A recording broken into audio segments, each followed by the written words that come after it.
Yeah, welcome. Oh, the mic at least is working, fine.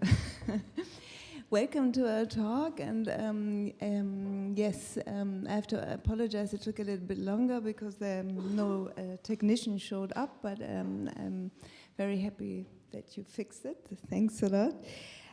So this is the artist curator talk, which is accompanying our exhibition Micro Era, which is on the special exhibition galleries in the Kulturforum, and which opened 2 days ago. And what I'm going to do is I will do a little introduction of our panelists. I will do an introduction of the project and how of its genesis. And then we will ask each artist to do a brief talk about his or her work. And then we'll do a round table and Q&A. So it was meant to be like until 3:30, but maybe we can do it a little bit longer depending on how many questions you are. So I just would like to start with introducing the panel. To my right, or maybe I start with the artist, sorry. To my left is Cao Fei, who's a very well-known media artist in China and living in Beijing. And I think maybe a lot of you will know her work, Who's Utopia, for example, and she has just last year a very large show at the K21 in Düsseldorf, a solo exhibition, and following up next will be a show at Serpentine in London.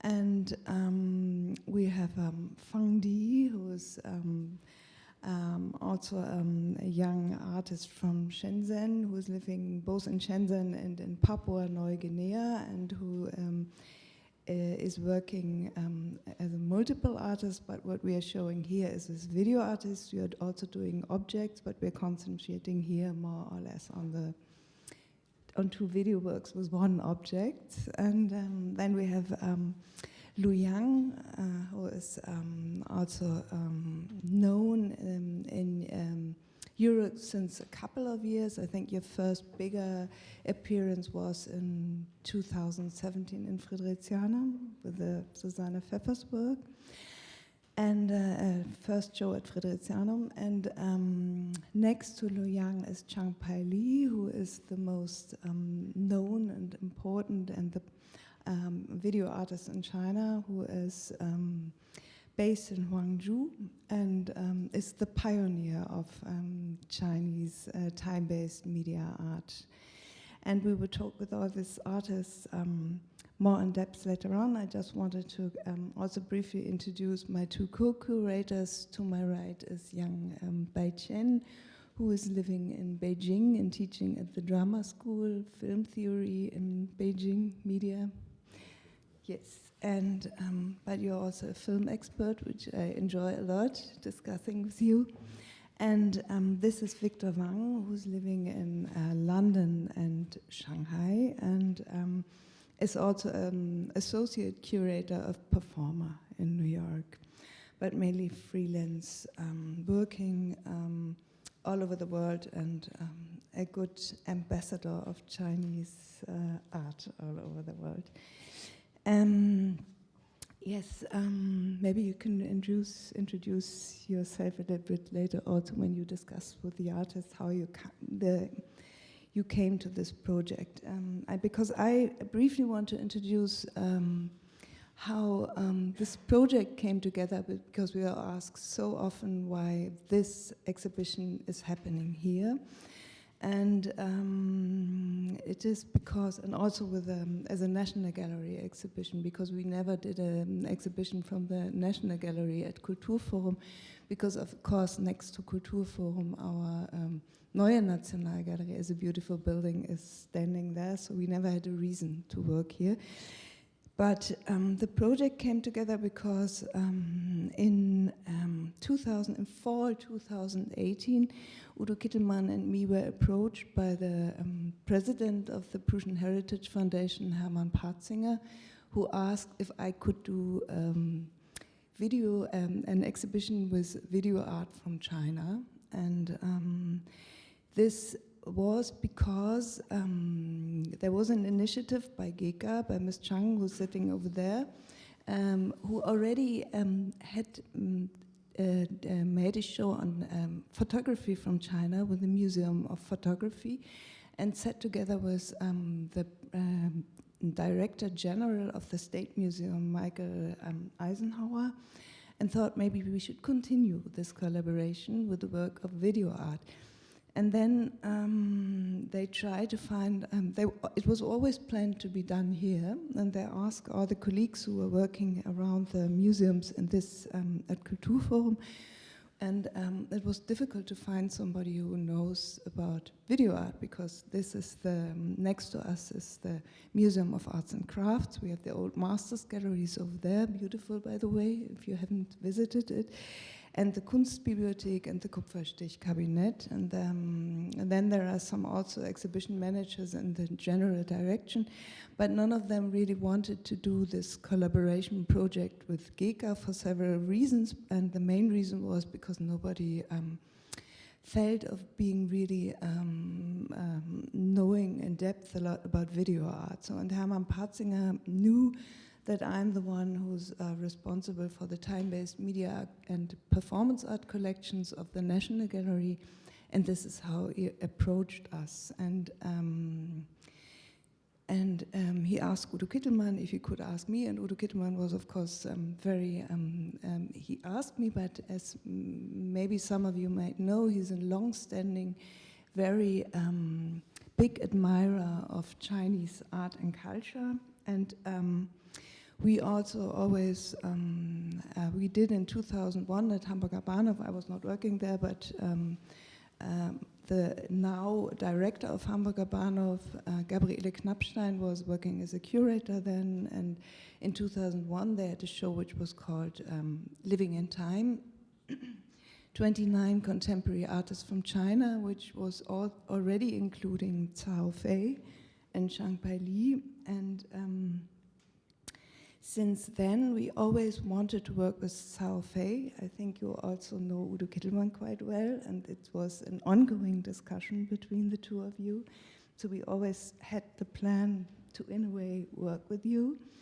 And also, Zhang Peili was always on our list to do a show together with you. And then we thought, this is now the chance, thanks to the initiative of Ms. Chang, and who was the one who also held contact with the Lotto Stiftung and who was working on this. And I thought maybe we shouldn't ask Zhang Peili directly, but his former student, Lu Yang, because I think it also tells a lot about the academy in Hangzhou, which is also telling a lot about how the history of media art in China developed, because your first work was from 1988, and your students now, 30 years later, are the most advanced in media art, working with computers, with digital works, also in a great range of media arts. And also I thought it's beautiful combination, Lu Yang and Cao Fei, because Cao Fei also worked a lot with avatars, with online identities, with different ways of experimenting with media. And how this combination came together was because of this. And we also, then Ms. Chang submitted the concept, which I have written together with Udo Kittelmann, and in a dense exchange. And then it finally, I think it was in November, or when did we get the approval? I think so. And then, yeah. And then everything was very quick happening, because then we thought, okay, Ms. Chang said, no, 2 artists, that's not enough. And then we came up with the idea, which we were also playing with before, that each of the 2 artists invite a dialogue partner. And we were, of course, hoping that Lu Yang would invite Zhang Peili, and at that time Cao Fei had her exhibition in Düsseldorf at K21, but also at the same time an exhibition at Julia Stoschek collection, also in Düsseldorf, which she co-curated with Yang Beichen. And I think it was very quickly that we found the co-curators, and we also very quickly agreed that we would like to include Peili as a curatorial advisor, because Peili has written a very fundamental essay on the history of Chinese video art, which was published in 2013. And Peili is not here because he's preparing the opening of the museum he's working at, which is M+ in Hong Kong. I'm sorry. And also working on a huge catalog. So he's not here, but he's here in mind with us. And yes, and also then we asked Victor Wang, which I think is a very interesting, and we asked Beichen as the first co-curator, we asked Victor Wang as the second co-curator, because what I always think is very interesting to also have the perspective of the Chinese diaspora, and and we are very happy that all of you agreed at once. So there was no second or no B list. It was our A list who came together at once, which we are very happy and grateful for. And yeah, I have to check if I've forgotten something. No, in winter we had the Lotto Stiftung, and SMB is also the second founder of it. And yeah, is there anything? Yeah, and then I think everything happened quite quickly, because Cao Fei was presenting her film Prison Architect at the Berlinale in February 2019. So Cao Fei was the first artist who came here and saw the exhibition space and reported and took pictures. And then we already met in March 2019 all together, the whole curatorial team and the curators and the artists first in Beijing and then in Hong Kong, and put together the list of artworks, which was really a beautiful, and I must say, I can't repeat it enough, a very friendly and respectful and nice process of working together. And yes, and also developed a rough idea of how the works would be installed in the space, which was, of course, altered. And as I also had to find out how things at the Kulturforum are working, because this is maybe another addition. It's, of course, it's not my home museum. It's not even a museum. The special halls at the Kulturforum, these are gallery spaces which are used by the museums which are around the Kulturforum, which I mentioned before. So, also it looks like it's a large team of curators, as many curators as artists, and it's comparatively a very small organizational team, which is also only 4 people, which is Angelika Jaros, who's the project coordinator. I don't know if she's here. She's more for the administrative side of it, but became quickly much more. She even helped us installing in the last nights of installation with everything. And then it's Alexander Wilmschen, who is a student assistant, only working a couple of hours a week, but is working as our curatorial assistant, and also came with me to Beijing and Hong Kong to meet the artists. Maybe you can stand up so that people can see you. Yes.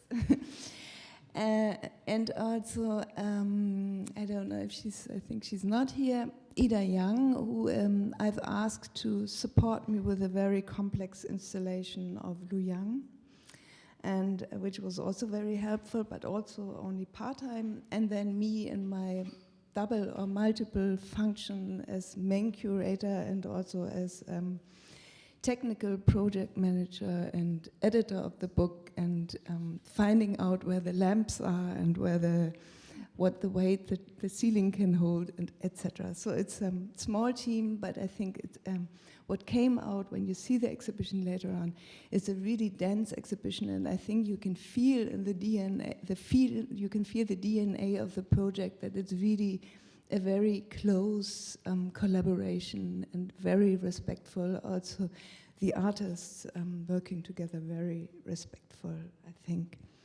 So, yes, and maybe I should now hand over to the artists. I would like to suggest that we do it in an alphabetical order. So maybe we start with Cao Fei's work. You want to? Okay. So we start with Zhang Peili.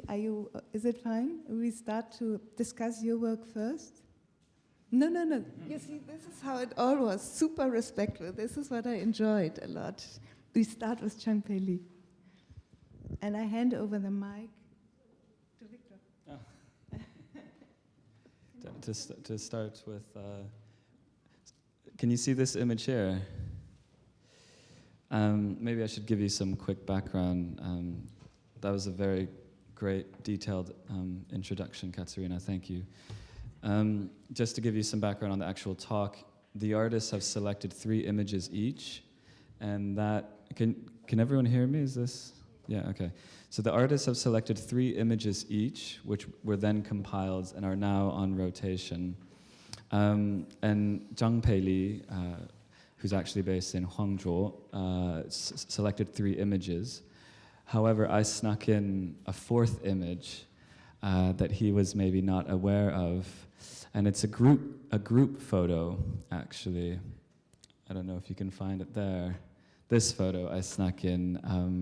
Waylon will probably recognize. A few might recognize what this is.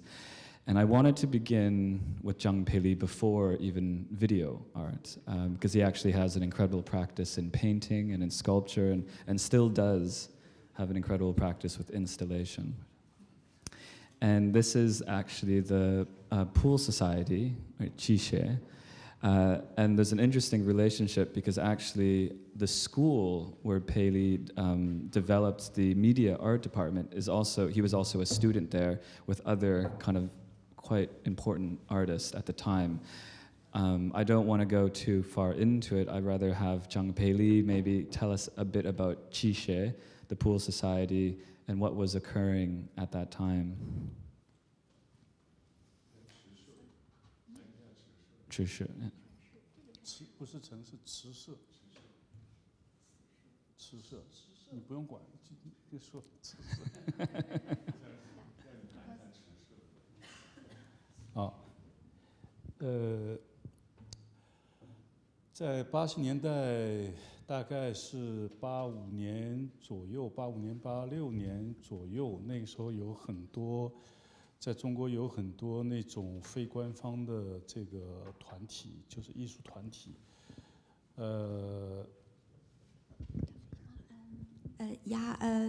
In der 80er Jahre, ungefähr um 85 oder 86, da gab es ganz viele inoffizielle Organisationen in China.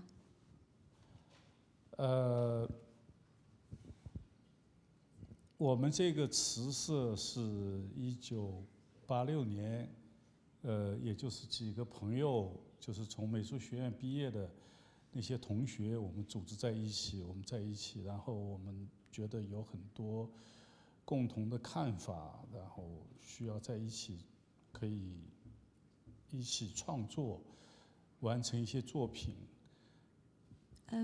Im Jahr 1986, da gab es ein paar neue Absolventen. Wir haben ungefähr so gleiche Meinungen bzw. Vorhaben. Dann sind wir zusammengekommen und diese Zische organisiert, gegründet.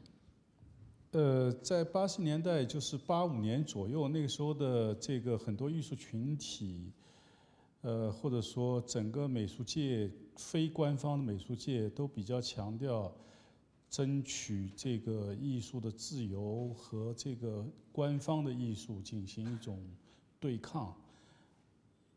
In der 80er Jahre beziehungsweise im Jahr 1985, dann haben wir die inoffizielle Organisation ungefähr so das gemeinsame Ziel. Wir wollen auch so unsere Freiheit, unsere künstliche Freiheit bekommen.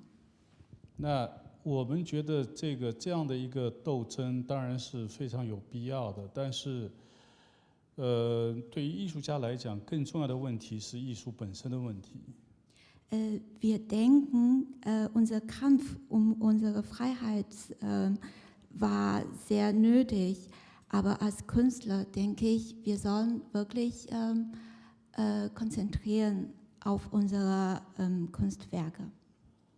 如果是艺术家如果没有对于艺术语言没有一个独特的一个态度和看法的话，很容易最后斗争了半天，还是跟官方的这个形态是一样的。他们的口号其实口号不同，但是最后的结果可能是一样的。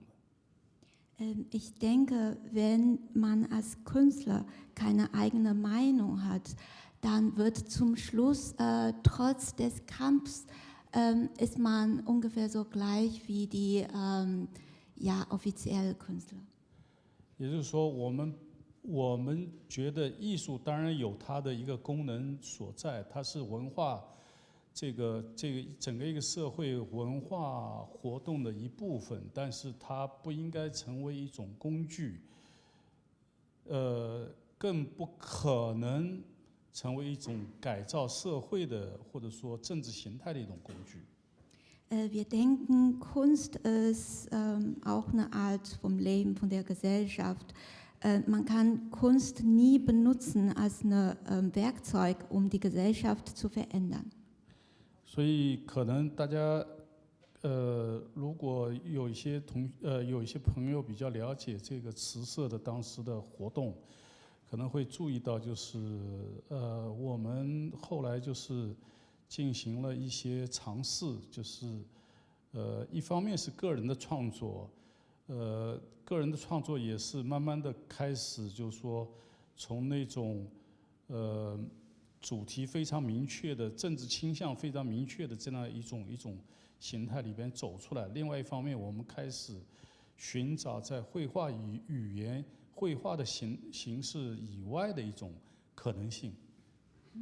Wenn man unsere Zische ein bisschen kennenlernt, den Hintergrund ein bisschen schon weiß, dann weiß man, dass wir damals ganz viele Versuche gemacht haben.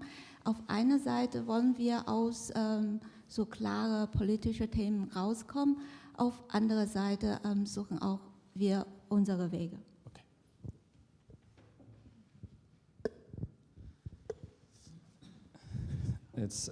I think the reason why it's important to begin here is because you start to see a type of development which is not quite anti-institutional, but something that's somewhat subversive.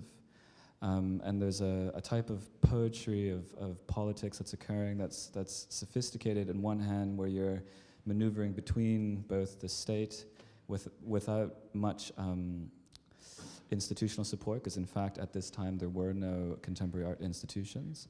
So everything was very much artist initiated. Artists were curating exhibitions, artists were creating their own languages. And then in the late 90s, you start to see the emergence of Dangdai Yishu, which is contemporary art. Of course, many of us are familiar with the term contemporary art because it was used already in Europe and America by the 1950s. But you would not actually see contemporary art or Dangdai Yishu until the early 1990s in China.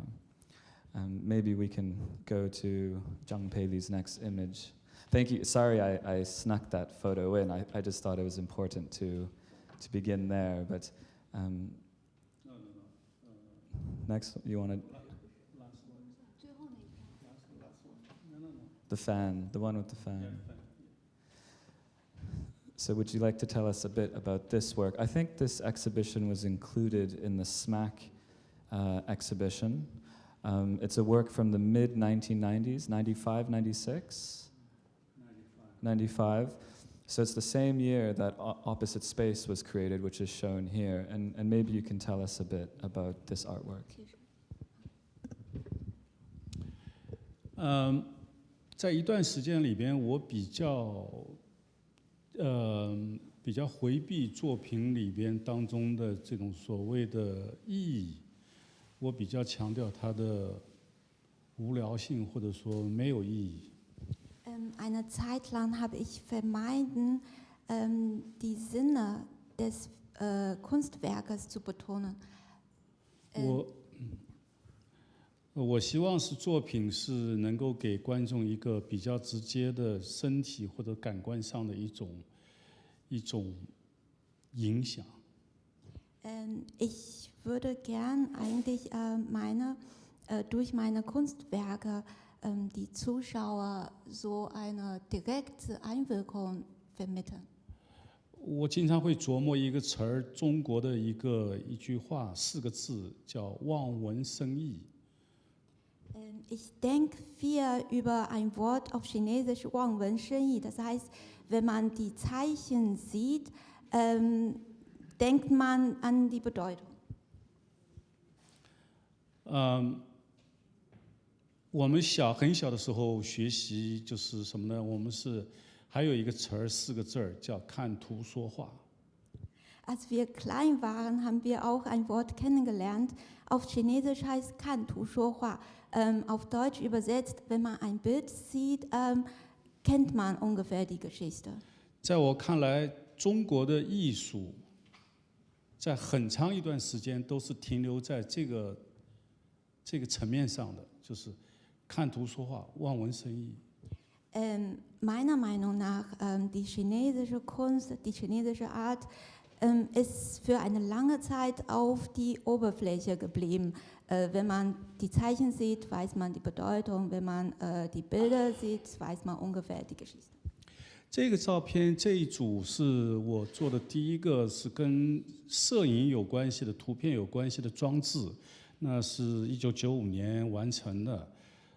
但是我的这个贴在墙上的是2组照片，这2组照片是从2个方向来拍同一个环境的2个方向。Diese Installation habe ich im Jahr 1995 fertig gemacht.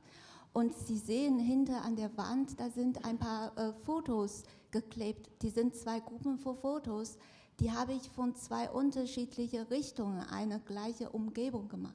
很多人可能来看这一组照片，他们可能会很失望，因为他们什么都没看到。因为照片里边的所拍摄的那个环境是什么都没有的一片荒地。Viele waren enttäuscht, als sie die Installation von mir gesehen haben, weil sie nichts gesehen haben. Weil auf Foto, da sah man gar nichts. 然后我是用了照相机里边的最快的曝光速度，然后一级一级到最慢的1秒这样的曝光速度，就是让它自然曝光，不是我人为的来测出一个正确的曝光。Ich habe ein paar so Kameratechnik verwendet, dass die Kamera selber die Fotos so, wie sagt man, stufenweise gemacht hat. 所以我在上面又加了一张半透明的纸，然后是像窗帘一样的，它可以随着电风扇的那个摇摆，它可以随着这个风，它可以兴起来。然后这个我是觉得对观众的一种怎么说呢？是一种引导，但是这个引导可能也是没有意义的。就是说，兴起来以后，很多人可能很期待里边看到这些到底是什么，但是其实还是什么都没有。Ich habe noch eine Transparentpapier auf die Fotos geklebt. Wenn man den Ventilator anmacht durch Windbewegung, dann geht diese Oberschicht von Fotos mal auf, mal zu. Da haben die Leute die Erwartung gehabt, dass man durch diese Bewegung, dass man irgendwas noch sehen konnten. Aber die waren enttäuscht, da gab es nichts. 我想强调的东西不是在图像本身，而是在于这个关系，在于电风扇这个半透明的纸和图像，它们之间的关系缺一不可。Was ich durch dieses Bild betonen wollte, ist die Beziehung zwischen Ventilator, halbtransparentes Papier und die Fotos. 至于说这个作品有没有意义，这个意义在哪里，那每个看的人他自己来决定。Ob die Installation dieses Kunstwerks irgendeinen Sinn macht, dann hat jeder eigene Entscheidung. Sorry, it's a lot of information, but it's a very good explanation of the work. And me and Cao Fei were also thinking, but this is actually a very early example of conceptual art. This idea of art about nothing, or this idea of art not having a type of message, very much as the beginnings, I would say, of a type of Chinese conceptualism.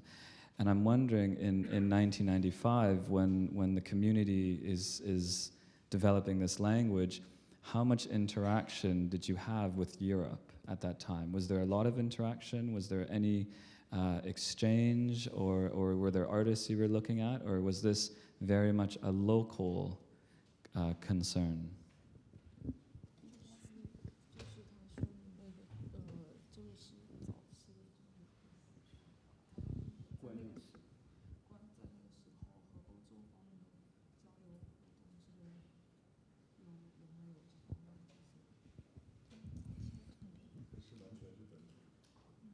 我觉得没有直接的交流。Wir haben gar keine direkte Dialog gehabt. 那个时候开始，艺术家是除了我以外，很多艺术家都有机会来欧洲，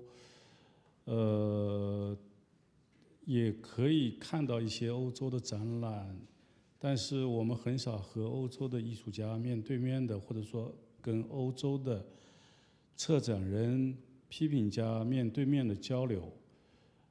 实际上这种还是非常有限的，就是我觉得是有点点这种就是隔靴搔痒的这种状态。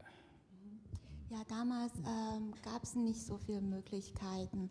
Einige Künstler, die hatten schon, wie sagt man, Kooperation bzw. die Möglichkeiten nach Ausland zu gehen, aber ich hatte damals nicht. Wir hatten einfach zu wenige Möglichkeiten gehabt.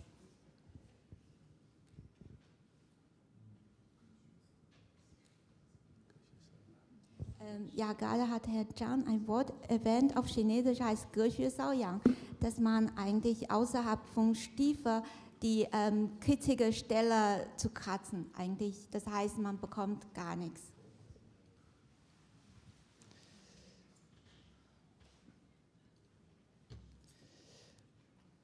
There's a moment.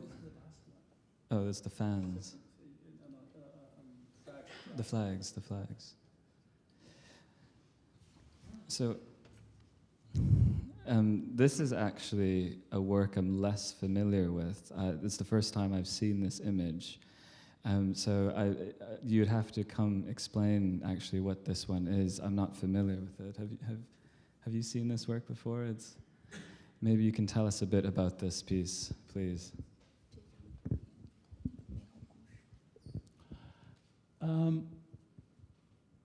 这个作品创作的时间大概在2014年左右，大概也就5年前。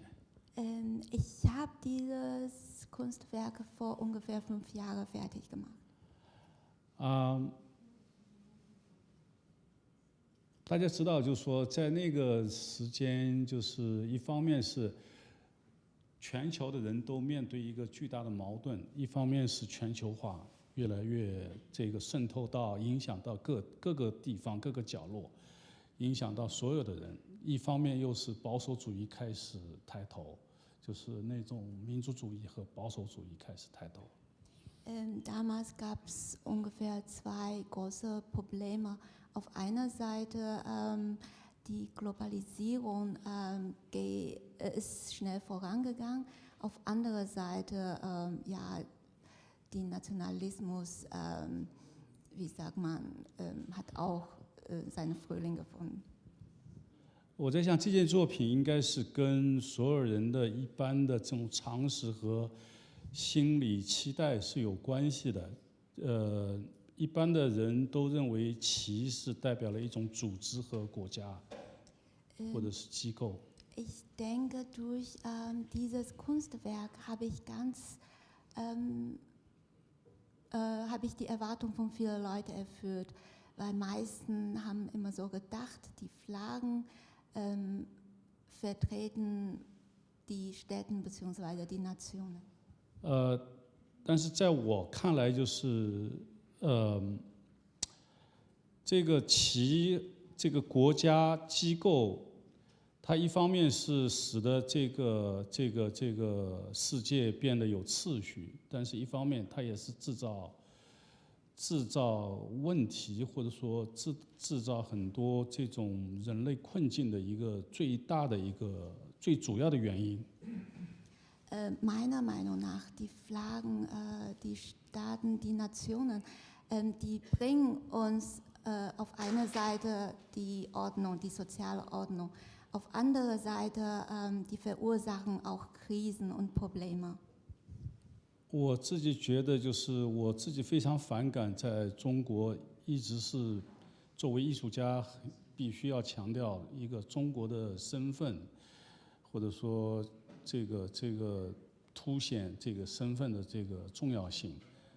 另外一方面，我在中国这样的一个环境里面，也越来越听到就是那种特别强的一种民族主义的一种声音。Als Künstler bin ich nicht damit einverstanden, dass in China die persönliche Identität sehr betont wird. Und außerdem, ich finde, Nationalismus ist auch nicht sehr gut. 那我觉得，怎么说呢？真正的，在我看来，真正的是具有，美好的，或者说一种乌托邦的一种境界，就是人是不被任何一个国家或者集团或者机构绑架的。Ich denke, der beste Zustand ist, dass man nie von irgendeiner Organisation oder von einem Staat eingeschränkt wird. 所以我用这个做了这个旗，但是呢，这个里边很具体的说，国旗它都有颜色，但是它除了颜色，它还有图案。我把里边图案都取消掉了，我只是用了旗的一个基本色。大家可以看到，大概有7种颜色，这个是所有的国旗的都会涉及到的一个基本色。但是它在地上来回扫来扫去，因为这个展览大概要展3个月，在利物浦的双年展。那3个月以后，这个旗你可能黄颜色跟这个其他的黑颜色也差不多了，所以它会越来越接近。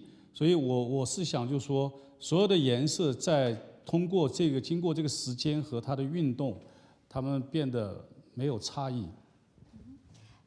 Ich habe die Flaggen genommen.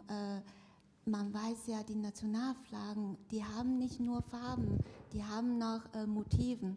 Ich habe die Motiven weggelassen. Ich habe nur die 7 Basisfarben beibehalten. Und die Ausstellung fand damals in Liverpool statt. Hat 3 Monate gedauert. Während dieser 3 Monaten, da waren die Flaggen, da haben die Flaggen immer den Boden hin und her gewischt. Und ich wollte durch dieses Kunstwerk so deutlich zu zeigen, nach 3 Monaten, da haben alle Farben gar keinen Unterschied mehr. Can we see the next work, please?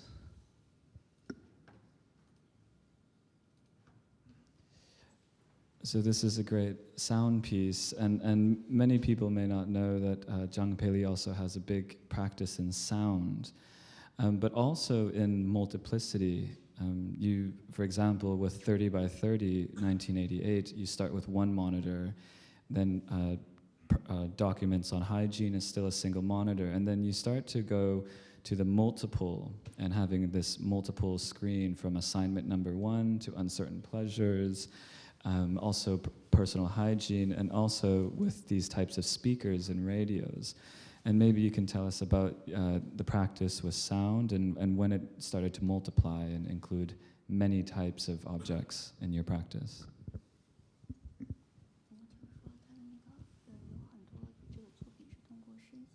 Ah, 这件作品是今年刚刚在上海完成的，在那个油罐 Tang， 对，其实有另外一个比较简单的版本是更早，就是在大概2014年左右就已经做过了。对，这个是一个比较大的一个装置。Dieses Kunstwerk bzw. diese Installation wurde dieses Jahr in Shanghai fertiggestellt. Es gab eine einfache Version, die habe ich im Jahr 2014 fertig gemacht und diese Installation ist ein bisschen komplizierter und größer. 这件作品大家可以看，就是跟我最前面的放的第一张图片可能刚好相反，因为那个上面你可以看到是没有什么意义，但是这件作品意义是很明确的。首先可以看到有两个这个比较带有符号性的一个物品，一个是号筒喇叭。这个号筒喇叭我们讲就是在中国60、70年代是特别熟悉的，大家很熟悉。你走到大街上或者每个学校、工厂里边都会有这样的大喇叭，每天都在不断的放音乐，然后就各种各样的政治性的这种声音。然后这个对我来讲是代表了一种有权力层面的一个声音。然后下面的放在这个台子上的那个是旧的半导体收音机，那这个是我们讲是在那个时候60、70年代，个人、家庭是可以获得信息的来源，也可以说是唯一的来源。比如说，我们得到的信息可以通过报纸、杂志，然后收音机。但是呢，你如果想听到国外的声音，那唯一的只能通过半导体收音机。我小的时候家里边有一个半导体收音机，里边是有短波的，在那个收音机质量算比较好，那个时候可以听到台湾的声音、日本的，还有莫斯科的，后来还有美国之音。Ja, durch dieses Kunstwerk, dann kann man schon deutlich den Unterschied erkennen. Ganz am Anfang haben wir schon ein Kunstwerk von mir gesehen, da war einfach ohne irgendeinen Sinn. Und bei diesem Kunstwerk, dann sieht man schon, ich wollte was betonen.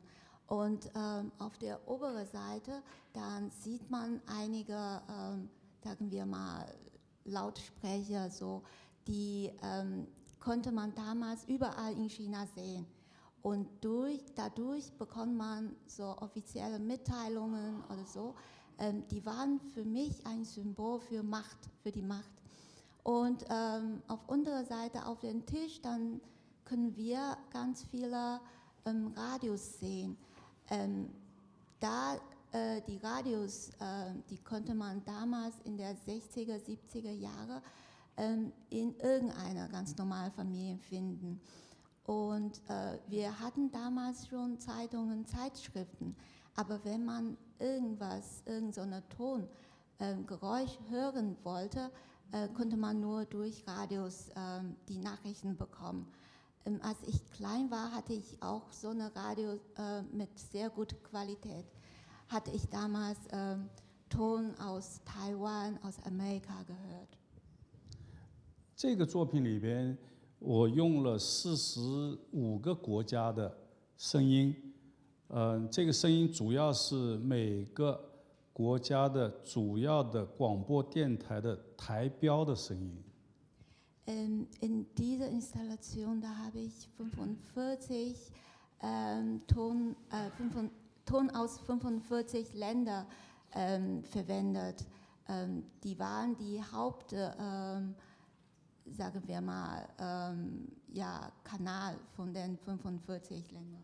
这45个国家，我选择的时候，我基本上是选择了所有的有很多冲突和对抗的这些国家之间的，所以就是基本上都是里边有朋友也有敌人，就是这样事情最多的国家。Ich habe die 45 Länder so ausgewählt, dass unterdessen ganz viel Konflikt gab oder die waren so befreundet. Deswegen in dieser Installation konnte man so freundliche Ton hören, konnte man auch so kritische Ton hören. It's so nice that we have these images here because they kind of illustrate the poetry of politics which occur. Although Zhang Peili often says that he's not a political artist, clearly these radios were used as propagandic means, and it's not so much that he is a political artist in my opinion, but rather that the politics of the region are embedded in many materials that the artists use themselves. So for example, media art, or let's just start with the television, although perhaps introduced in Europe and America much earlier, when it was first introduced in the 1970s in China, they were actually all state-owned. So they weren't domestic objects. You could not own these televisions, and they would often be held in public squares where groups would gather and there'd be propagandic messages broadcasted, much like these radios. So from the very beginning, the material, the object itself was already somehow imbued within a larger apparatus. And I think we're now going to segue to Cao Fei and Fang because although the show has a kind of difficult title or subtitle with this China title, I think what these two works show is that the region is not bound by geography, and I think that's quite important that we move beyond borders. And I think what's quite nice about Cao Fei's Asia 1 is that it's showing a type of internal industrialization that's occurring, one that's being automated. A lot of labor is being cut, but it's also a type of love story, as Cao Fei jokingly told me. But then on the opposite side, Fang Di's work, which is coupled next to it, is showing the effects of certain economic policies outside of China, outside of the borders. So no longer, for example, can we think of China as just a single geography, but one that's being integrated through things like the One Belt Road Initiative, through many geographies and many places. So in many ways, it's trying to think about it in an expanded sense. So now Cao Fei and Fang Di will have a conversation and pick, oh, sorry, Yang Beichen. 对不起. I think Victor has done a very excellent job. So I have nothing to add, but I only want to mention, I don't think we need a very detailed introduction about Cao Fei. I'm sure that everyone here saw her works here and there. And I only want to mention that last year, 2018, Cao Fei has realized three video works with a feature film length. The first one at the beginning of the year, it's Asia 1, and the middle of the year is a prison architect, and the end of the year is a HX. I still can't believe he could do it. She could do it. I don't know how she could do it, but I think in Asia 1 or Whose Utopia, we can find out some common keywords like emotion, love, post-humanity, technology, something like. So maybe later, I think Cao Fei can give us a very detailed introduction. But Fang Di, it's different from Cao Fei. They belong to a different generation, but I think they share something in common. They are from the same region of China, and they graduated from the same art school, and they also they are doing the works also very socially, politically engaged. Yes, if I can say that. And I think Fang is quite special as an artist. He has another identity in the real life. And the first question may be, how can you hide your identity as artist from your colleagues back to your company? So maybe, yeah. So maybe let the artist talk now, yeah.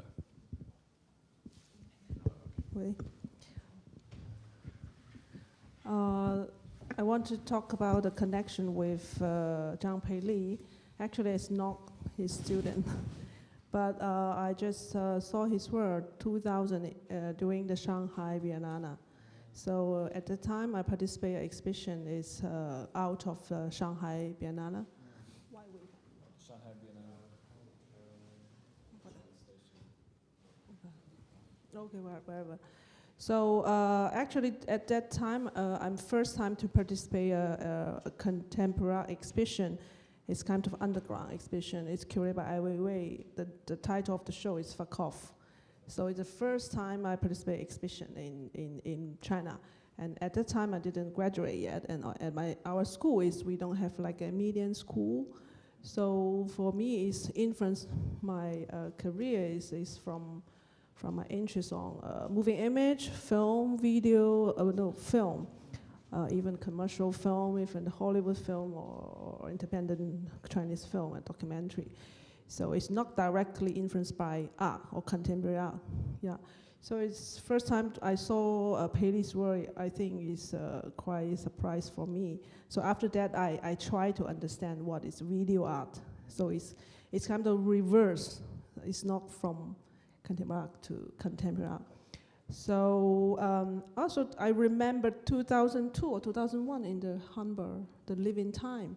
And actually they doing the catalog in my studio, and I know the boy on the cover, so we ordered the LED lighting, Living Time to projection on the LED light, and then put him in the Beijing Road, in the very noisy, very commercial Beijing Road in Guangzhou.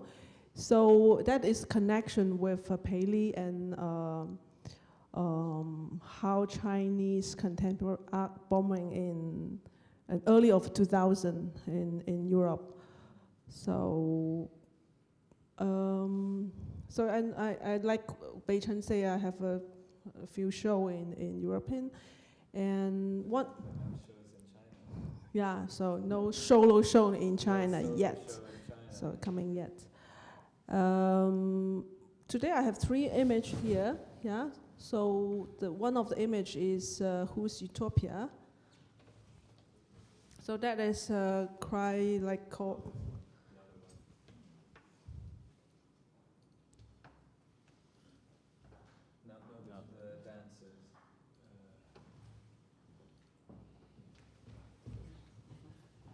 The dancers. So, the days before, the journalist asked me, "What do you think the title median art in this exhibition?" But I say I never think about me as a median artist because I more call myself as artist. So, what's median for me? Because for me, everything is median, even video, documentary, performance. Theater, film I use different format for my work, so so maybe we can say that is median also, but for me it's hard to have a category for each artist because like young generation they were using different format to explain their art creation. So this work I think have strongly related the German. Because this, I filmed in Siemens factory in China, in the south of China in 2000. I start from 2005 and then finish in 2006. So that is very important period for China. And Pearl River Delta, Guangzhou Canton is a very important war factory in the world. But look at today, this factory already sold. It's not Siemens anymore. And many of the workers already gone, and also China don't have so many people to work in the factory. So I think my work is also like a document in the alternative archive to record the changing of the society. So this time we show in here is the called Asia 1, and I filmed in end of 2017. It's a logistic online shopping company. So they call it like a Chinese Amazon in China. It deliver, and also they have storage room. So and also they develop a lot of fully automatic factory in China. I think these two words is on my curation is very important because it's keep observe the changing of China from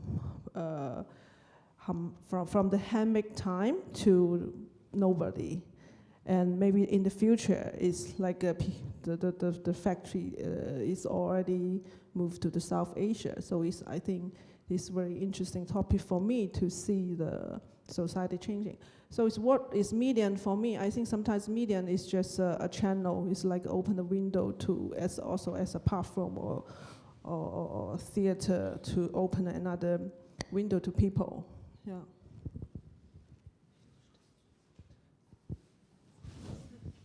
Okay. Follow up by Fei's and followed by Fei's and Beichen's conversation. So I'm actually worked for a stay-on company during the 2014. So when I moved back from New York, and I was getting involved in a stay-on company for already 5 years. So during that time, I worked for preparing for a new science museum for the Shenzhen city. But during the 2014, because the Central have the preparing for the one belt one road concept in the whole nations, so the Canton province have to connect him with the South Pacific region. So that's why we have like the Shenzhen sign up a sister relationship with Port Moresby. So during that time, the Shenzhen government preparing for sign up a memo with the Port Moresby, which is have tons of different projects relating to cultural exchanges, to education, to medical health. So so that's how the company are looking for a person who can work for this project. I thought was very interesting, and as an artist, I wanted to get involved because during that time I already have a lot of Western media and Chinese propaganda have like a different review of the concept of Belt and Road. So that's why how I get involved in this work, and I moved there at 2016. So I stayed there for 3 years. So 2017, they have a very special time for Papua New Guinea because everybody went for the election, even though it's a very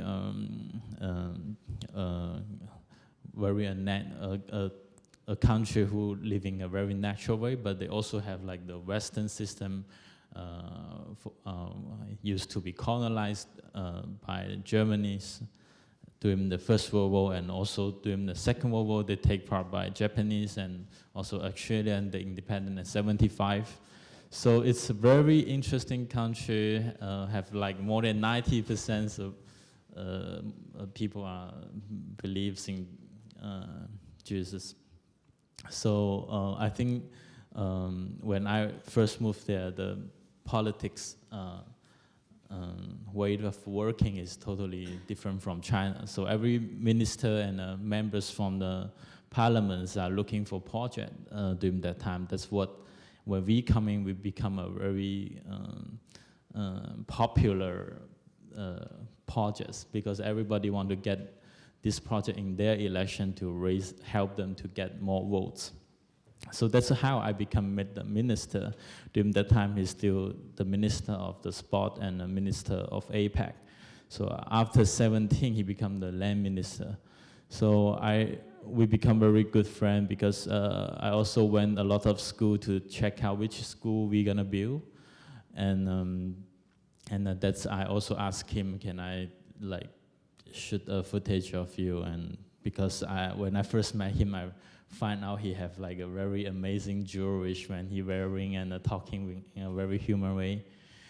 And he's also one of the white men in the parliament, so I thought he's very special. So during the relationship between Shenzhen and Port Moresby, we finalized the school at the end of 2018, which is also have the open ceremony by the presidency.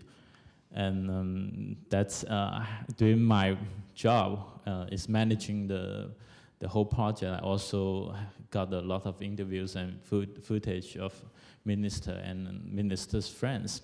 Then I find out he also a popular star when he was young, because he was actually a Ukraine immigrant, grew up from Melbourne, and when he was young, he studied botanic. So during he's 21, they have a newspaper looking for a newspaper poster looking for a curator from Papua New Guinea, which is looking for a person can help them upgrade the Royal Botanical Garden in Port Moresby. He find out this and write a letter, and at the end he get the job. So he moved to Papua New Guinea, and that's how his story start. So he also, during his working in Port Moresby, they also have a guy who get funding for him to travel all around the country to collecting those orchids, flowers, to plant it in capital. So, so that's, at the end he have like a 20 episode of Happy Garden, a series published on the TV.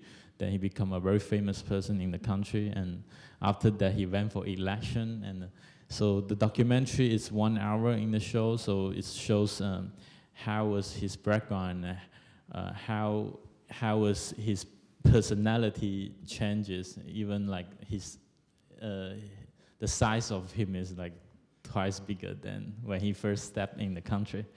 So that's minister. And besides the minister, they have another ring is in the case, in the space.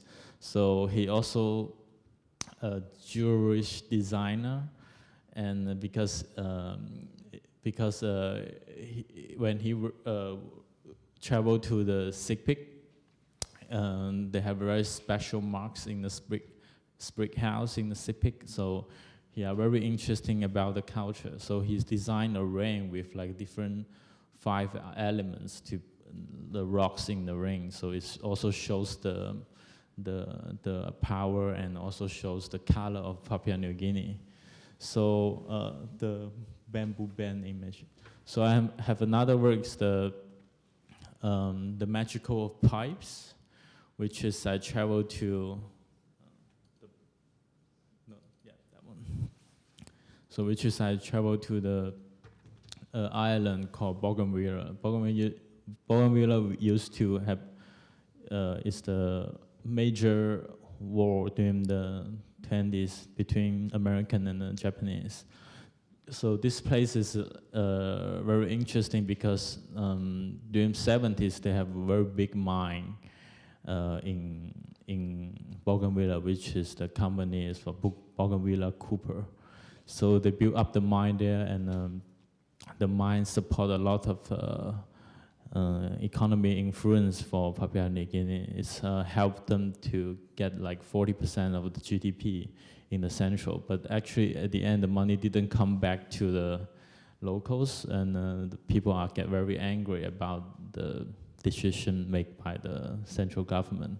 So people are using the weapon to keep those mine people out. So, but during that time, the second Prime Minister, Julia Chen, hired 4,000 armies from Indonesia to fly back those people. So the island used to have 107,000, and during the war, they dead about 24,000 people. So the mine stopped, but this is a very interesting place because the bamboo band in the island used to be a cultural, they're showing in the cultural event, they are doing celebrating, and but today a lot of ministers from the local island using this band to competition with each other because they are also using this band to as a tour, like to spread their idea of the concept. The video shows two parts. One is about the mother. The second part is about the land. So I think for the people over there, the land is very important. During this year, at October, they are looking for independence this year. So we will see what's going to be happen during the October. Thank you. So maybe because time is running, we can pick up more questions later on, but I also wanted to take this opportunity, because you were discussing the land, to hand over to Lu Yang, because what I think is really interesting, I didn't know the work Zhang Peili was showing with the flags, which he was showing at the Liverpool Biennale, which is a post-national work, which I think, or addressing post-national issues, which I think is really interesting in your work, that that you don't want to discuss something like Chineseness or being a Chinese artist. You don't often even want to address that you're a female artist, but that you're discussing subjects of post-nationalism and post-gender. And I think this is a very interesting combination, that for the people in Bougainville Island, the land and earth is so important, while Lu Yang is moving completely away from this. And maybe what you could explain a little bit more of this concept of post-nationalism that is in your work. What's post-nationalism? So that you said, you're not you.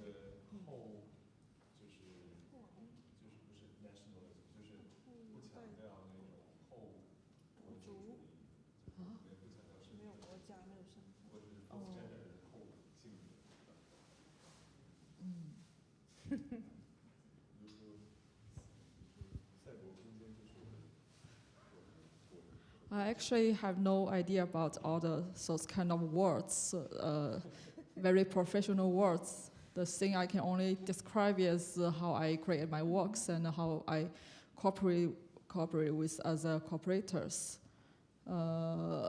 Yeah, I think I'm more like living in a two-dimensional world, or not really into the society, and people think I'm not taking responsibility to be an artist or the society things. But I think something like when I start to create something, I'm very confused about a lot of contemporary art, because I can't read it, I can't understand a lot of work. That you have to have a lot of knowledge, you have to have a lot of background that you can understand.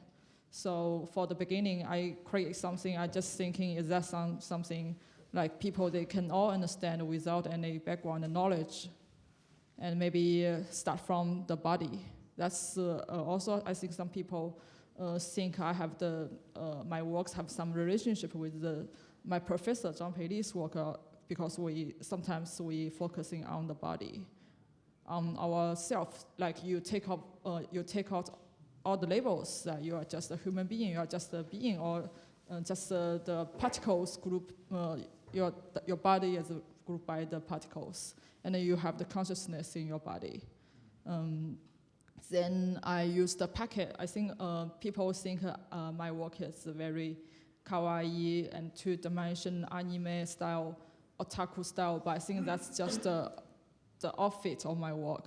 I'm very, my hobby is just otaku culture, but I think this is just a package to to show my work. But I think that's a lot of things just inside those kind of form. And for example, this poster is my newest work called Material One Night, and this work is separated with, as 2 episodes. And the last episode is, you can show another picture, which I have the installation in Shanghai Biennale at the last year. Yeah, this one. And in this 3-channel video, I cooperate with Japanese robot idol, which is very weird for a lot of people. They think the idol is a people or something, but this robot idol is groups, they are very popular in Osaka. And also I cooperate with exoskeleton company in Tokyo, and the robot type is created by another Japanese artist, Ikeuchi Hiroto. Also, you can see in this picture, there's many miniature cities, which in our generation's childhood, we watched a lot of Ultraman video, and also like a Godzilla video. And so also this video is supported by another very famous director, what's his English name, sorry. And he also do something with Shin Godzilla video. This installation is supported by the model company in Tokyo, Marbling Fine Arts. So I have a lot of cooperators in this work, and I create a superhero at the last. His name is Material One Night. The material world is an idea from Buddhism. They said our world is grouped by 2 kinds of things. One is material, and another is maybe more into the consciousness. So everything on this earth is like a container. Our body is our container too. And if it's a container, if it's physical, so it can be destroyed, it can be changed. It's nothing can live forever. And for the next episode, the game work, which is shown in this exhibition, also my cooperator, Meta Objects, is also here. So we making this game together. There's something new philosophy idea comes out in this game, that you are a superhero, and I create a lot of different stages, which is from my past works. For example, the delusional world, the uterus man, also some hell, heaven things. Then in something new is you are this superhero, you have to got the most strong, most powerful weapon inside the material world. That's the weapon called the Vajra, which is in Hinduism, that's Indra's weapon, which can destroy everything on this earth, but nothing can destroy this Vajra. Then that's also some idea from the Buddhism sutra called Vajra Sutra, which I get influenced by that sutra a lot. Yeah, I think because yesterday we already had a discussion where someone from the audience said this is an unpolitical work, which I would never agree, which was really an interesting question, because you're dealing with a lot of very contemporary issues we are facing today. And also, which I think is very interesting, we are starting your parcours, which you arranged as a Comic-Con with Uterus Men. So, and maybe you could explain a little bit more about this work, which I think is really, it's a key to the other works. For the political way, I think actually some people say everything is political, that nothing you can avoid political things. But for us, it's not. I think me and my professor's generation is different. They are born in this political experience, so I can understand why they are very into this kind of topic. But our generation is I feel it's useless. For me, myself, I think it's useless to anti something to those kind of political, because I'm just a people to want to create something. And for for the entrance of those that comic books, the uterus man. Actually, in the inside game, that's another upgrade idea of the uterus man. You can control the player. The player is the material world knight. You can face to, for the beginning, you can face to some skeleton inside this game. So I throw a question is if the skeleton is male or female, because without those kind of organs, you are just a skeleton. And when you look at the skeleton, I think normal people, they can't really tell. So that's the way we born, and we start to stick a lot of labels on our body, on our society. We always judge a lot of things. Is this big or is this small? Or is the time have the beginning or the end? Is the world, is the universe have the starting or the end?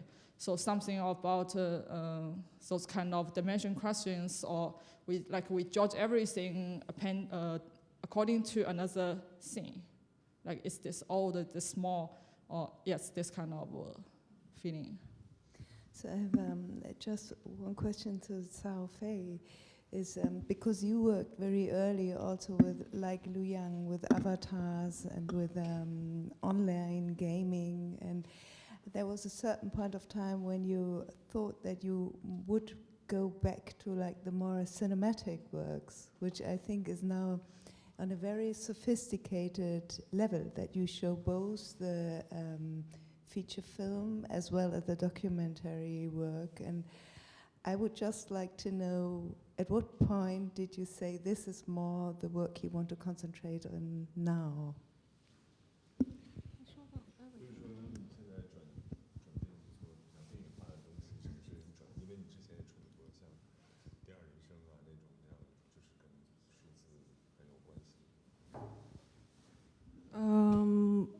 I think it's a little bit different. The avatar of mine, and that Lu Yang created her avatar in his work. When I reject my avatar, it's only because I want to get in the second line online platform that is near Cao and near body. So maybe the body is me. For me, it's about another body in the other world. So it still represent me to connect the other world, to do the observation, to do the documentary in that places, another city.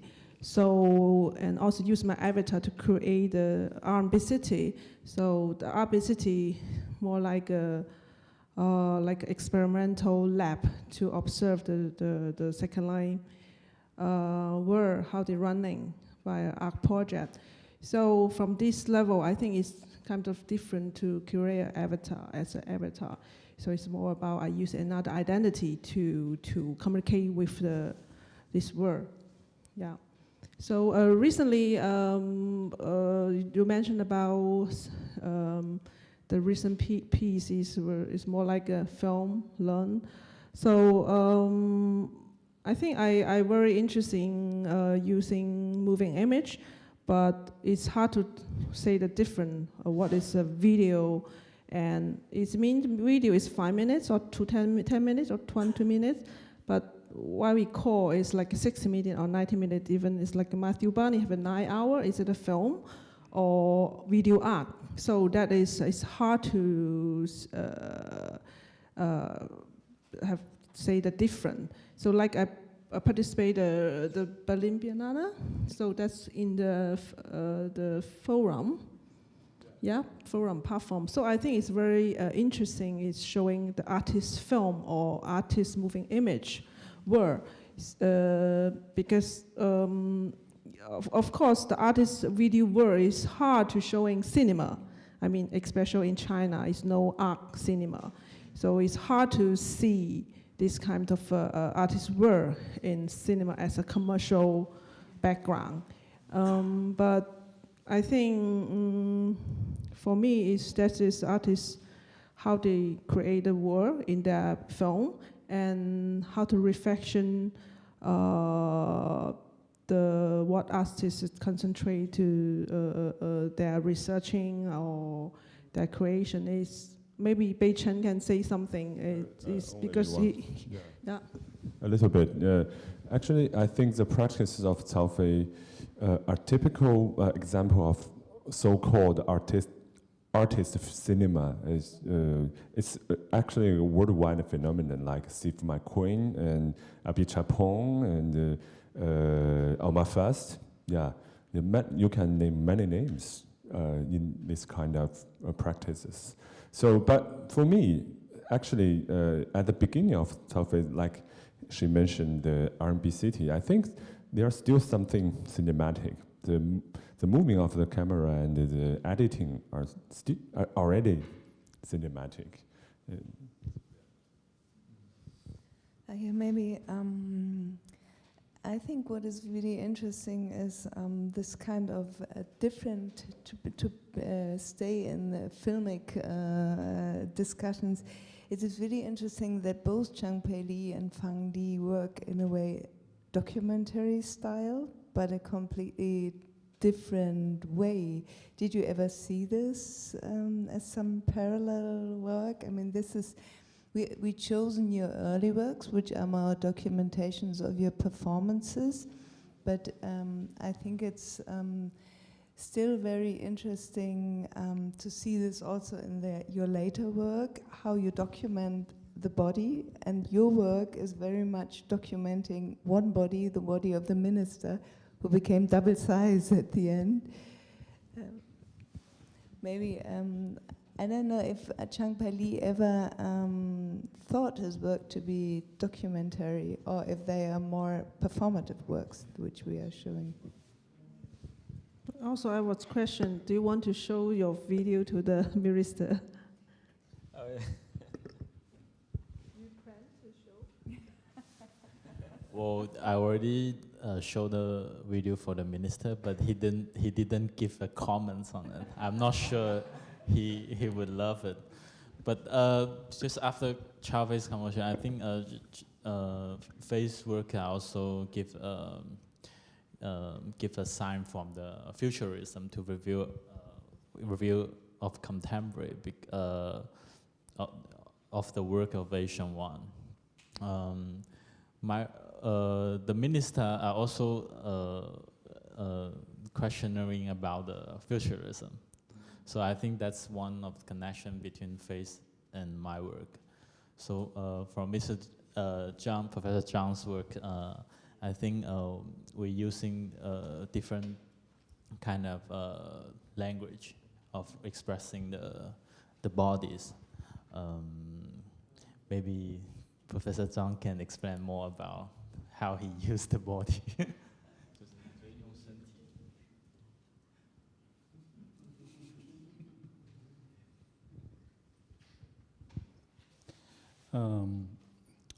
我觉得我早期的那些录像，可能一方面可能是受到那种条件的影响吧，因为我不可能长时间的拥有一个设备，然后也不可能去找演员，然后去类似像拍纪录片这样，就只能拍自己。In der frühen Zeit, wo ich gerade mit meiner Kunstart beschäftigt hat, da gab es weniger Ausstattungen, weniger Schauspieler, wo ich filmen konnte. 那这个是就是说对我来说是一个最方便的一个选择。买一个鸡，从菜场买一个鸡，然后自己给它放在脸盆里面洗来洗去的。对，不用花钱，然后后面也不用剪辑什么的，对。Deswegen war es für mich auch ganz einfach, so einfach Mittel auszusuchen. Zum Beispiel habe ich einen Huhn aus dem Supermarkt, aus dem Markt gekauft. Da habe ich ihn immer gewaschen, habe ich das gefilmt. Muss ich muss ich den Film nicht mehr so bearbeiten. 我自己觉得，就是说身体或者说身体的语言可能也是对环境的一种反应，所以就说在身体里边，像这样的用自己的身体所阐释出来的所谓的无聊感啊，什么东西啊，可能也是就是说是一种对无聊的一种阐释吧，无聊的环境的一种阐释吧。Ich denke, unser Körper eigentlich, ich benutze das als eine Sprache, um unsere Umgebung und um unser Alltagsleben wiederzuspiegeln. Natürlich es ist es ein bisschen langweilig. Ich wollte das nur als Mittel benutzen, um unser langweiliges Leben darzustellen. 我自己觉得我后来的前面的这个作品，就前面的那个阶段的作品，可能比较看起来比较无聊，然后就，但是我觉得可能相比现在的作品，可能我倒觉得观念性可能更多一点，就是虽然它是一个记录行为记录，但是它不是纪录片，它仅仅是在用行为的对于行为的一个记录，但是现在的作品，我觉得，当然是没有记录的这个含义在里边，但是我觉得就是这种里边的可能这种语言可能会比较复杂一点，比早期的作品可能语言更复杂一点。In der frühen Zeit habe ich nur einfach die Bewegungen, das Alltagsleben so durch Film dokumentiert. Man konnte das nicht als Dokumentationsfilm betrachten. Damals gab es auch nicht so viel Bedeutung, aber jetzt mache ich viel mehr und meine derzeitige Kunstwerke, da gab es viel Bedeutung. 其实我现在是很长时间没有自己来拍过录像，但是我自己一直有这样的一个愿望，就是希望能够拍一部电影。Ich habe eine Zeit lang keine Videoaufnahme gemacht, aber ich habe mir immer gewünscht, dass ich irgendwann einen Film drehen könnte. 但是我自己想到这个电影的复杂性什么的，因为在中国你要拍一部电影，你首先要拿到龙标。龙标大家知道吗？就是许可，你拍摄的许可，否则你去哪儿你搭景啊什么的，这种架机器拍摄就可能会受到干预。你没有龙标的话，你在国内是不允许放映的。所以，我有可能这样的龙标拿不到，那有可能就是会给投资的人、制片人会造成一个巨大的损失，所以我不知道有谁愿意来做这样的一个怎么说呢？亏本的这个生意，就是花1000万、500万，就是血本无回的这样的一件事情。对。Aber es ist in China nicht so einfach, einen Film zu drehen. Man braucht vorher schon Erlaubnis. Es ist nicht einfach, um so eine Erlaubnis zu bekommen, zu beantragen. Wenn man keine Erlaubnis hat, wird man überall eingeschränkt bei der Dreharbeit. Und ich denke, wenn ich so einen Film drehe, dann werden die Investoren so, mit großem Verlust berechnen. An dieser Stelle suche ich auch Investoren. Vielleicht hätten eine oder andere von Ihnen Interesse darauf, mit mir zusammen so einen Film, vielleicht schon mit Verlust zu drehen. Actually, it's very interesting that because we have lunch together with Lu Yang. I have lunch together with Lu Yang, and she mentioned that someone suggests you to make a series of a short animation film and to sell them to the Netflix. Yeah, because you said yesterday you want to build a hero team like Marvel, you know. So maybe you can collaborate together to make a film together. Actually, I want to ask Lu Yang. So you really want to make a like superhero movie with your characters, or? Yeah, actually, I'm making it. Like from Utersman and also till now, the Material One Night, they are all superheroes, and I don't know why I love to make a character, but when I have an idea to create something, there must be a person there. I don't know how to make some abstract things to some contemporary art. I don't know how to do that. Yeah, the thing I want to do is the very like pop style things. I mean, something that hasn't come up, but I think is very strong in the exhibition is the rhythmic composition of the works. Both artists, both Cao Fei and Lu Yang, are using choreography quite a bit. Lu Yang is approaching it from J-pop and K-pop, the dancing, the dance revolution, and then of course Cao Fei in Asia 1 has these integrated, beautifully composed dancing scenarios with music. And then you actually get to Fang D, which has the bamboo compositions, and you see the indigenous people of Papua New Guinea also rhythmically engaging and dancing as a cultural symbol. And somewhere in between, there's uncertain pleasures that kind of roots all of this. So I think it's quite nice, even within the rhythmic composition of the works, that there's a shared sensibility. And then just to also add is this idea of even that title of Asia 1, but thinking through Asia as a type of method, which I really enjoyed about Lu Yang's work, because I think all of the works both exist within China, but exist outside of China. And I think what's beautiful about the works and Lu Yang's works is that she's pulling from many types of the regional, cultural regional aspects. So she's pulling from Japanese culture, manga, she's pulling from Korean culture, she's pulling from Chinese. So it's not a single thing, but it's this beautiful kind of subculture that exists beyond these borders that are being found within the works. And so that I actually also very much appreciated. Thank you. Only the inflatables missing in your works. The inflatables in your work, and it's in your work. Yeah, but maybe, how much time do we have? Okay, yeah, maybe we should open it to the floor for Q&A. Are there any questions? Martin, question. Are there any questions around? We have all the artists here. It's very rare to even have Professor Zhang here and everyone. So everybody is here from the team, which is really a rare opportunity. Or do you have more questions for us? No questions. So maybe we should also. Yeah. Oh, there's one here.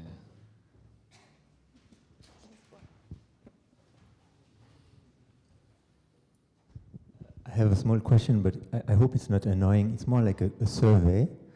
I wanted to ask, among the artists present here, which thinks there is free will, because there is, let's say, some kind of spiritual something that interacts with matter, as described by Lu Yan, and which artists think there's no free will because our brains, our consciousness is only in our brain, and so basically when we think, when we have the feeling of free will, we are simply molecules interacting dependent on the physical laws. You know, it's just like a survey. Who thinks what?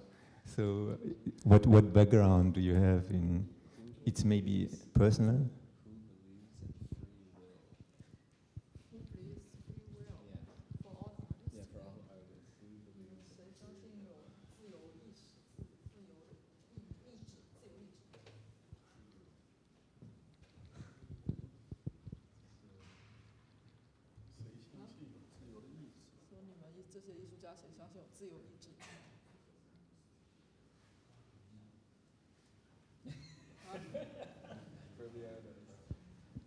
I think the question is who, from the artist, who believes in free will?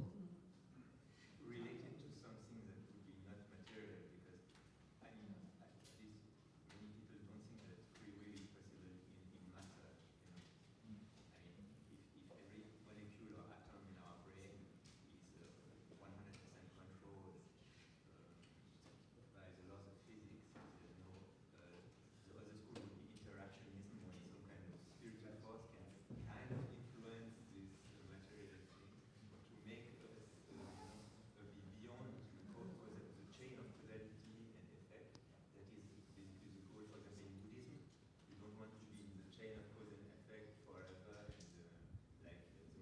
think I just know in Buddhism they say that the karma, the reincarnation, everything you create, everything you did is just like a karma. So if you can stop this karma, if you can clear all the mission all clear, the stage all clear, then maybe you might can have a free will. There's also a sticker in the exhibition. Lu Yang has many stickers, and it says, if you translate it, it says, the only thing that you take when you die is your karma. So that might be an answer to. Then only the karma follows you. Yeah. You're close, like a closing death.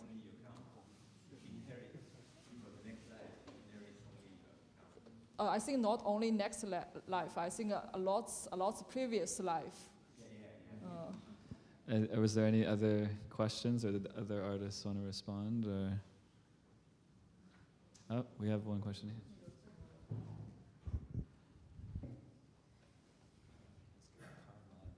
A question to Lu Yang, and I was wondering if you think you can separate the body and the consciousness.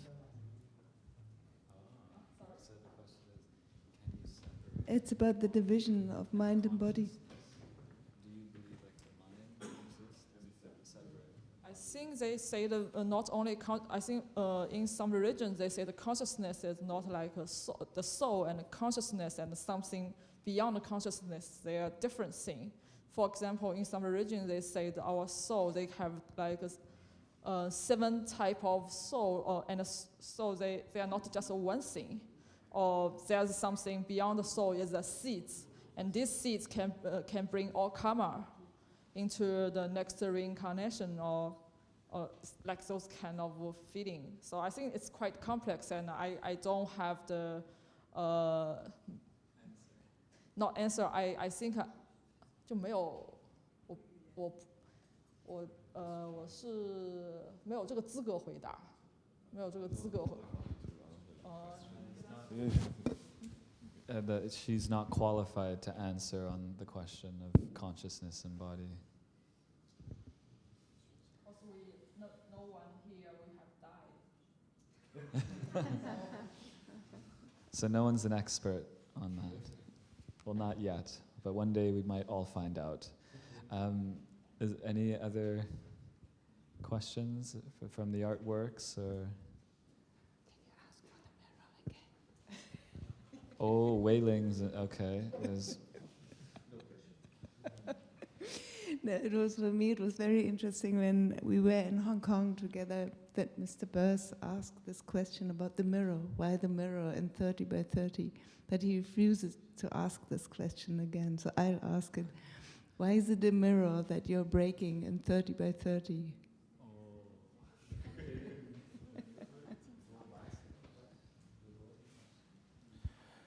中国的成语里边，或者说是那个以前我们经常说的是破镜重圆嘛。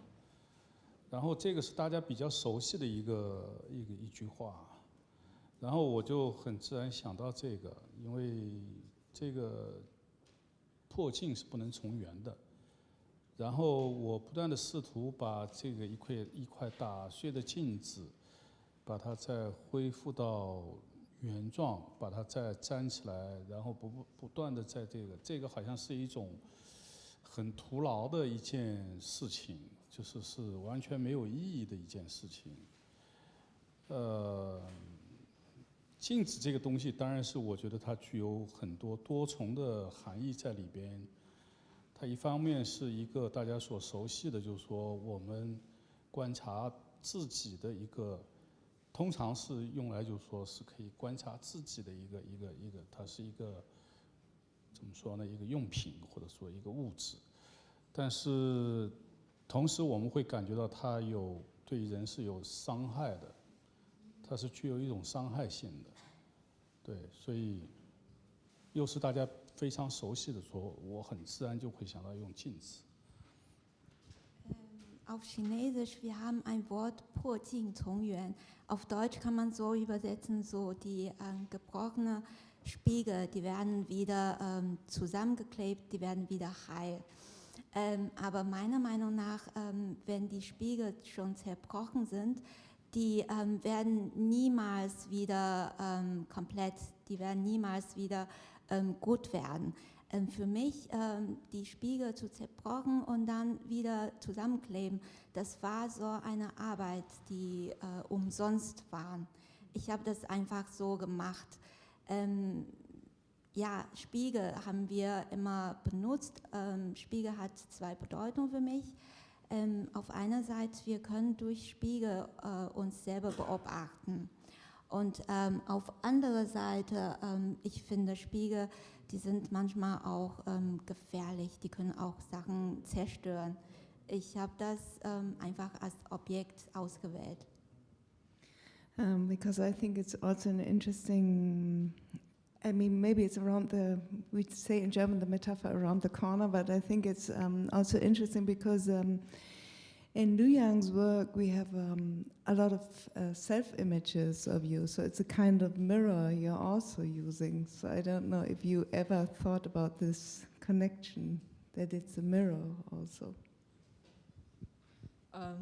When I start to use my own images, because of in that work, there's a lot taboo topic in that work, that like have to kill someone, have to, it's like a suffering in the hell, or the avatar inside got a lot of disease. So I think no one I can use, only myself. And also I don't think to create something new is a good idea. And also, I'm always thinking about if to think about death is a practice, and to think about yourself's death is another kind of a practice. I don't know why I really love to do this kind of practice, and during I create that work, it's like a practice the death every day. Also, like for example, I create a hearse inside the video, and I want to make it as a new media hearse, because I don't know new media what to do with deal with the new media. Maybe if you for the funeral, someone come to your funeral and you have a photo like a smile to everyone and interactive to everyone, that is useful.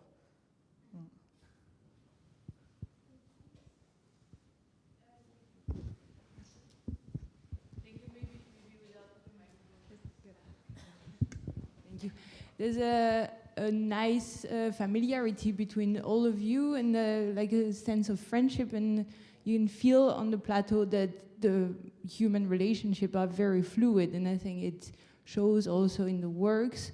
And I wanted to know who is responsible for this. How did this happen? Was it because of Zhang Peili is a bit like the structural figure? That's what I was thinking, or was it? How did it happen that you got along all so well? Do you want to answer it? How does it happen that you all go together along so well? Well, many of us know each other before the exhibition. And many of us have worked together before and have crossed paths, and you know, there's a connection before the show had occurred, so it was quite fluid in that way. I don't think anyone was new to anyone in amongst all of us. So it was a really organic process. As I mentioned at the beginning, it's from the National Gallery we invited Cao Fei and Liu Yang, but we were of course hoping that this group would come together because we already knew the show that Cao Fei and Beichen did in Düsseldorf, and I have to say that your work was one of my favorites in this work, and we also wanted to work with Zhang Peili. So I don't know, you can't even explain, but it came together really natural, and it's yeah.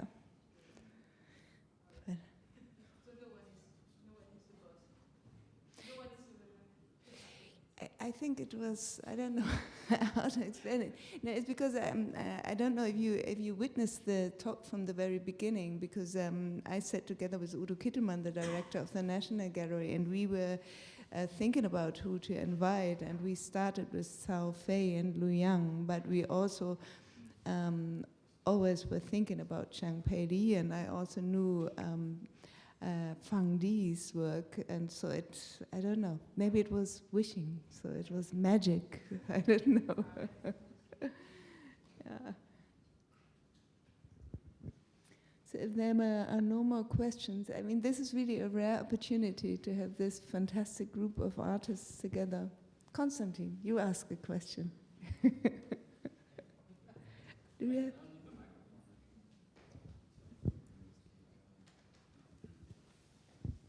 That's very spontaneous. I've also been to China several times and met some of you, and I was very surprised also by the working conditions, and I think this is a theme that goes through the whole exhibition. It's like not only reflecting on the working conditions in China, but also kind of drawing relationships to your own personal avatar, how you do it, or your kind of like actor in the documentary. So I'm curious about the future of this. Like, what do you think will come next in media art in China? And maybe, yeah, like what are you working on right now? That's always interesting to know what will come next.